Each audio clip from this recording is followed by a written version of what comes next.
नमस्कार दोस्तों, पुराण मंथन चैनल में आपका स्वागत है। दोस्तों, मनुष्य के विनाश का सबसे बड़ा कारण अहंकार ही है। अहंकार से मनुष्य की बुद्धि विपरीत होती है, जो उसके विनाश का कारण बनती है। इसलिए हमेशा सरल स्वभाव ही रहना चाहिए। किसी के लिए अहंकार फलदायी नहीं है। विनाश का प्रमुख कारण अहंकार ही है। धन, संपदा, यश, वैभव, कीर्ति, ताकत, किसी भी चीज का घमंड मनुष्य में नहीं होना चाहिए, और यदि ऐसा है तो एक समय यह सभी तत्व साथ छोड़ देते हैं। अहंकार हमें पतन की ओर ले जाता है।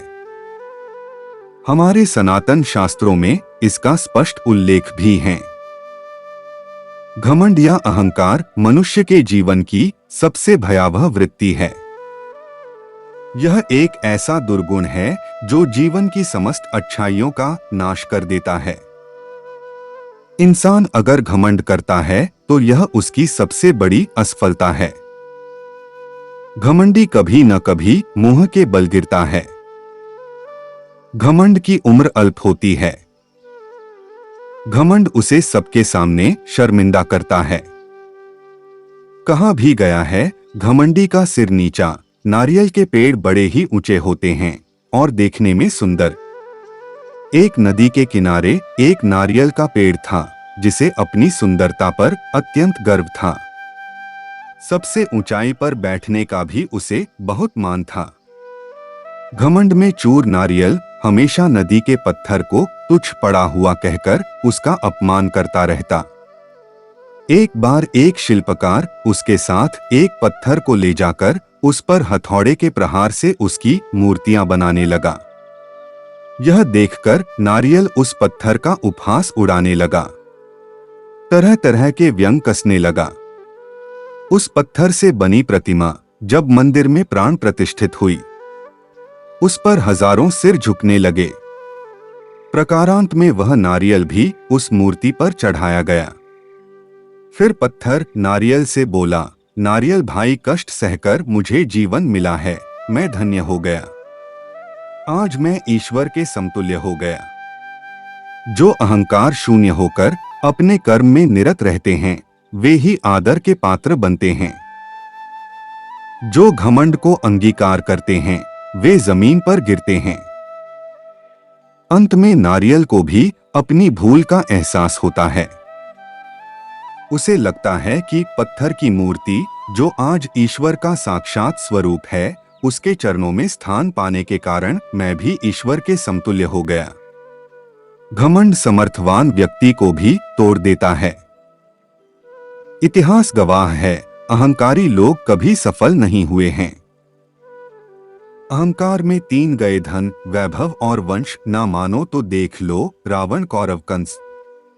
त्रेता काल में प्रकांड विद्वान और शक्तिमान रावण का अहंकार चूर चूर हो गया था। प्रभु श्री राम को रावण का वध अहंकार के कारण ही करना पड़ा था। रावण को अपनी शक्तियों पर इतना घमंड था कि वह सभी देवताओं से खुद को श्रेष्ठ समझता था। जब रावण सीता जी का हरण करके लंका ले आया तो उसकी पत्नी मंदोदरी ने उसे बहुत समझाया था कि वह श्री राम से बैर न करें, लेकिन रावण को खुद पर अभिमान था, इस कारण वह श्री राम को सामान्य इंसान समझ रहा था। रावण का घमंड और अहंकार ऊपर वाला गुरूर किसी का नहीं रहने देता। तोड़ी गई गुल्लक को भी आखिरी तक यही लगता है कि सारे पैसे मेरे हैं। रावण के ऐसे ही हाल थे। एक एक कर सारे योद्धा मारे गए, पर उसका घमंड खत्म नहीं हुआ। जब कोई अहंकार में डूबता है, अपने पराये का भाव भी खो देता है। रावण पत्नी की बात सुन नहीं रहा था, भाई को लात मारकर भगा दिया और अब सेवकों पर भी क्रोध करने लगा था। जामवंत की लात से मूर्छित होने पर जब सारथी उसे लंका में ले आया तो बेवजह उसको भी डांटने लगा। यहाँ अर्धनिसी रावणु जागा, निज सारथी सन खीजन लागा। 60 रन भूमि छड़ाईसी मोही, धिक धग अधम मंदमती तोही। आधी रात को रावण मूर्छा से जागा तो सारथी पर क्रोध करते हुए कहता है, मूर्ख, तूने मुझे युद्धभूमि से अलग कर दिया, धिक्कार है तुझे।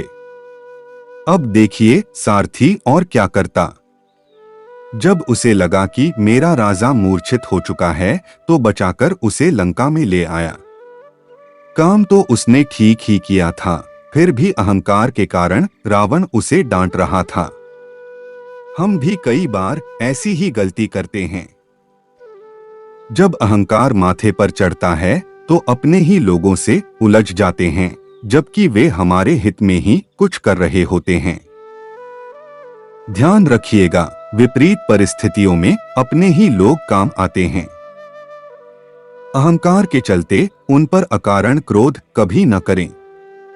महाभारत काल में भी कौरवों के विनाश का कारण अहंकार ही था। जब महाभारत का युद्ध खत्म हुआ तो कृष्ण जी से बड़े भाई श्री बलराम जी ने प्रश्न किया, बताओ तो कान्हा, महाभारत में कौरवों की हार क्यों हुई? कान्हा ने उत्तर दिया कि अहंकार के कारण कौरव पराजित हुए हैं। दुर्योधन एक अधर्मी सोच का व्यक्ति था। उसकी जिद, अहंकार और लालच ने लोगों को युद्ध की आग में झोंक दिया था, इसलिए दुर्योधन को महाभारत का खलनायक कहा जाता है। द्यूत क्रीड़ा में पांडवों के हार जाने पर जब दुर्योधन भरी सभा में द्रौपदी का अपमान कर रहा था, तब गांधारी ने भी इसका विरोध किया था, फिर भी दुर्योधन नहीं माना था। यह आचरण धर्म विरुद्ध ही तो था। जब दुर्योधन को लगा कि अब तो युद्ध होने वाला है, तो वह महाभारत युद्ध के अंतिम समय में अपनी माता के समक्ष नग्न खड़ा होने के लिए भी तैयार हो गया। महाभारत में दुर्योधन के अनाचार और अत्याचार के किस्से भरे पड़े हैं। पांडवों को बिना किसी अपराध के उसने ही तो जलाकर मारने की योजना को मंजूरी दी थी। तुलसीदास ने रामचरितमानस में लिखा है, जाके विधि दारुण दुख देहिं, वाकी मति पहिले ही हर लेहिं। यानी जब किसी के जीवन में कष्ट आने वाला होता है, उसकी बुद्धि और विवेक चला जाता है। अहंकारी व्यक्ति को अपनी आलोचना पर क्रोध आता है और वह सिर्फ अपनी प्रशंसा सुनना चाहता।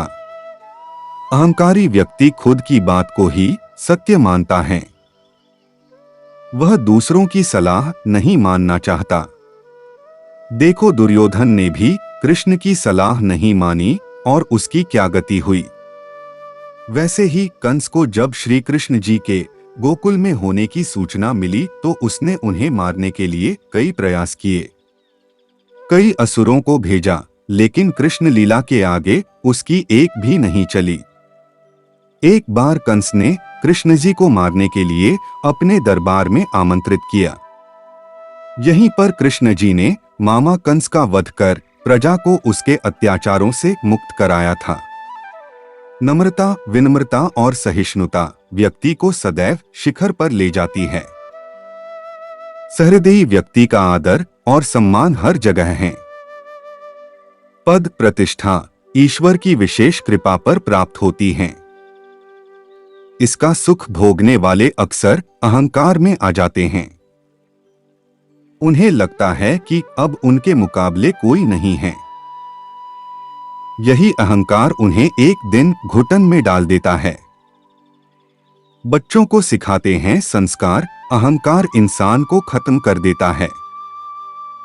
अहंकार से जीवन में कुछ भी हासिल नहीं होता, जबकि विनम्रता जीवन का गहना है। अभिमान करने वालों का सिर झुकता जरूर है, जबकि विनम्र भाव से जरूरतमंदों की सेवा करने वाले भव सागर से भी पार हो जाते हैं।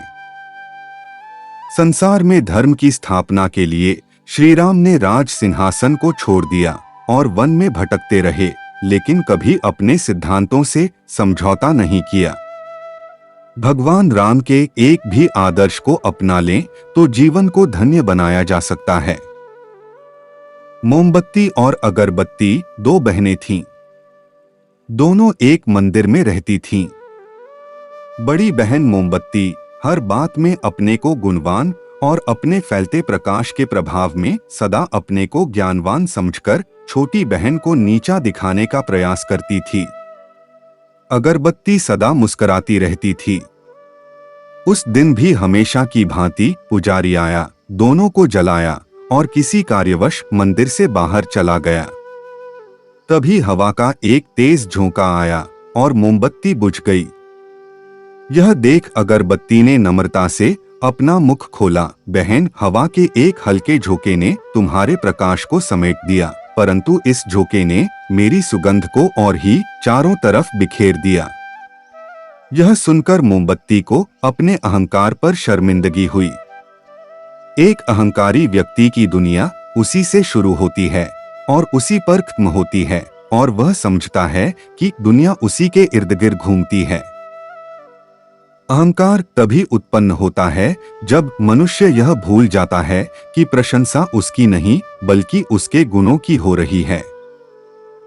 अहंकार के वृक्ष पर केवल विनाश का फल आता है। अहंकार दो शब्दों के मेल से बना है, अहम और कार, अर्थात स्वयं की रचना करना। अहम यानी मैं, दूसरा कोई नहीं। जब हमारा मन अज्ञानवश अपने आप को सर्वश्रेष्ठ समझने लगता है तो उसे अहंकार कहते हैं। अपने गुणों को अच्छा समझकर खुद पे भरोसा करना आत्मविश्वास कहलाता है, परंतु अपने गुणों को ही संसार में सर्वश्रेष्ठ समझकर दूसरों को कमजोर, हीन और नीच देखना अहंकार की श्रेणी में आता है। अहंकार एक तरह का अभाव है। अहंकार इसलिए है क्योंकि तुम स्वयं को नहीं जानते। जिस क्षण तुम स्वयं को जान लेते हो, कोई अहंकार नहीं पाओगे। अहंकार अंधकार के समान है। अंधकार का अपना कोई सकारात्मक अस्तित्व नहीं होता, यह बस प्रकाश का अभाव है। सत्य का प्रकाश आते ही यह गुम हो जाता है। अपनी उपलब्धियों पर गर्व करो, पर उसे दूसरे को नीच दिखाने का साधन नहीं बना। जिंदगी में तभी सफल हो सकते हो जब अहंकार को मन से हटाओगे। स्वाभिमान और अभिमान में अंतर होता है। यह अहंकार ही है जो हमें अर्श से फर्श पर पहुंचा देता है। भगवद गीता में कहा गया है, प्रकृतेः क्रियमाणानि गुणैः कर्माणि सर्वशः अहंकार विमूढ़ात्मा कर्ताहमिति मन्यते। अहंकार के प्रभाव से मोहग्रस्त मनुष्य स्वयं को सभी कर्मों का कर्ता मान लेता है, जबकि वास्तव में वे प्रकृति के तीनों गुणों द्वारा संपन्न किए जाते हैं। अहंकार एक ऐसी संग्रह वृत्ति है जो विषधर के समान है।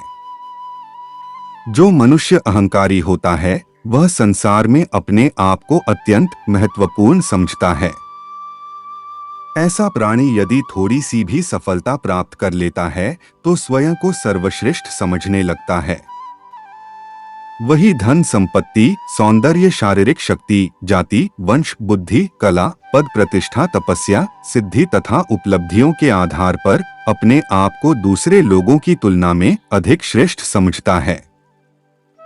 ऐसा व्यक्ति सदा यही इच्छा करता है कि लोग उसकी प्रशंसा करें तथा उसे अधिक सम्मान दें।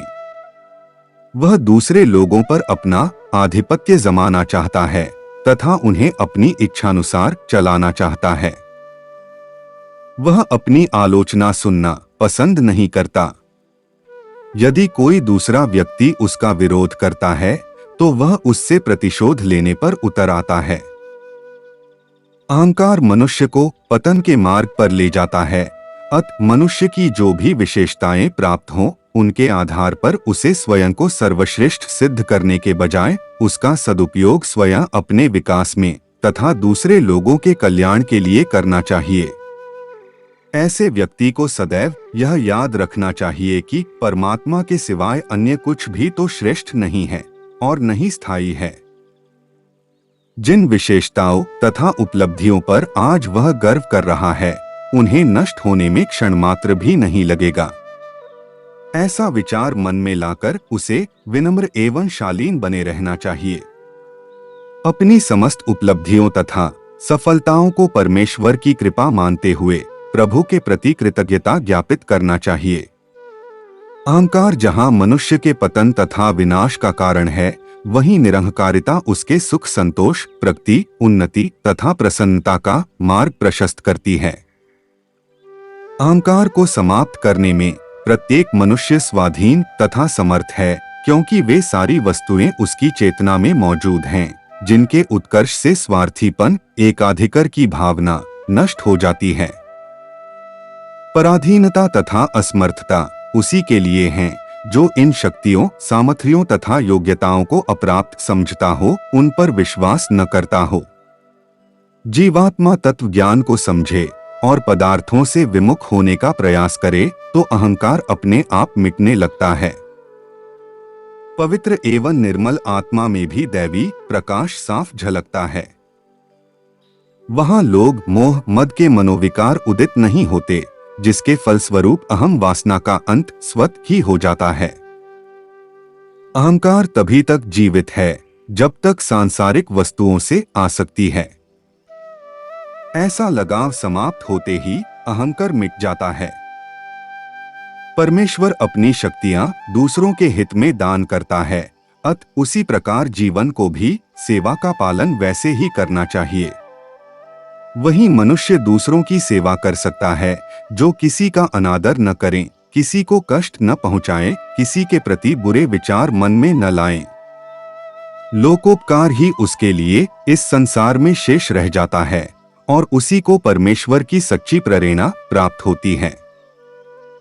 इसके लिए संसार में उसे देना ही अधिक पड़ता है तथा अपनी सभी वस्तुएं दूसरों के हितार्थ न्यौछावर करनी पड़ती हैं, तभी उसके अहंकार को सर्वस्व दान में ही असीम सुख का बोध होता है। इन नश्वर संसार में मानव को किसी के भी अधिकार छीनने का अधिकार नहीं।